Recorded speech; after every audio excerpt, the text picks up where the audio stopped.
দীর্ঘিকার বা very good.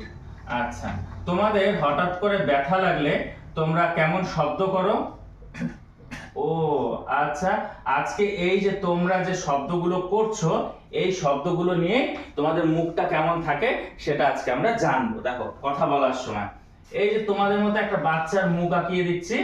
হ্যাঁ, একটা বাচ্চা তোমাদের মতো।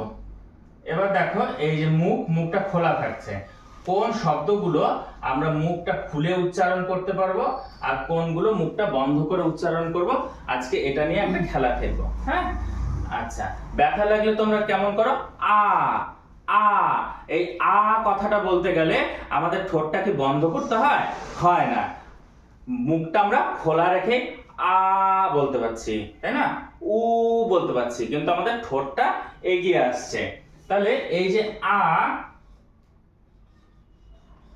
উ, এই শব্দগুলো করতে গেলে আমাদের মুখটা এগিয়ে আসছে। ঠিক বলেছো, এগুলো তো স্বরবর্ণ। একদম, আমরা স্বরবর্ণ ব্যঞ্জন বর্ণ কাকে বলে তো জেনেছি। এই যে বর্ণগুলোর যে উচ্চারণ, মানে আমরা এক কথায় একটি বর্ণের বা একটি শব্দের যতখানি উচ্চারণ করতে পারি বিনা বাধায়, তাকে বলা হয় ধ্বনি। এইবার এই ধ্বনিগুলোর কিছু কিছু ধ্বনি আছে এরকম, যেগুলো আমাদের মুখের এই ঠোঁটটাকে স্পর্শ করতে হয় না, কিংবা আমাদের জিভ আমাদের ঠোঁটে এসে লাগে না, কিংবা তালুতে গিয়ে লাগে না। সেগুলোই হচ্ছে স্বরধ্বনি। যেমন আ, অ, উচ্চারণ করো তো। অ, অ বলার সময় আমাদের মুখ ফাঁকা হচ্ছে এবং জিভ অ একটি নির্দিষ্ট জায়গায় রয়েছে, আমাদের তালুতেও লাগছে না এবং ঠোঁটেও লাগছে না। তাহলে এই ধরনের ধ্বনিগুলোকে আমরা বলবো স্বরধ্বনি। এবার আমরা যখন প উচ্চারণ করতে যাই, তোমরা সবাই নিজের ঠোঁটটা চেপে ধরো।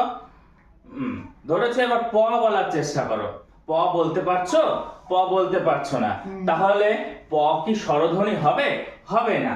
আচ্ছা, এবার খ বলার চেষ্টা করো তো। ঠোঁটটা চেপে ধরে খ বলতে পারছো? পারছো না। ম বলার চেষ্টা করো। ম বলতে পারছো না।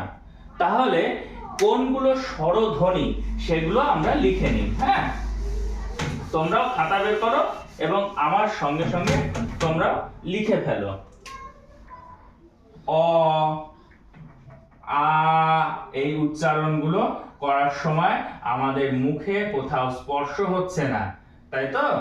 আচ্ছা, অ, আ, ই, ই, উ, উ, ও, ও, তাই তো? তাহলে এই যে বর্ণগুলো বা তার ধ্বনিগুলোকে উচ্চারণ করতে গিয়ে আমাদের শ্বাসবায়ু বিনা বাধায় মুখের ভেতর থেকে বাইরে বেরিয়ে আসছে এবং জিভ আমাদের তালু কিংবা ঠোঁটে স্পর্শ করে না, সেই ধ্বনিগুলোকে বলা হয় স্বরধ্বনি। এইবার এই স্বরধ্বনিগুলোর অনেকগুলো ভাগ আছে, যেগুলো আমরা পরের ক্লাসে শিখব। সেই ভাগগুলো হচ্ছে সংকুচিত স্বরধ্বনি, প্রসারিত স্বরধ্বনি।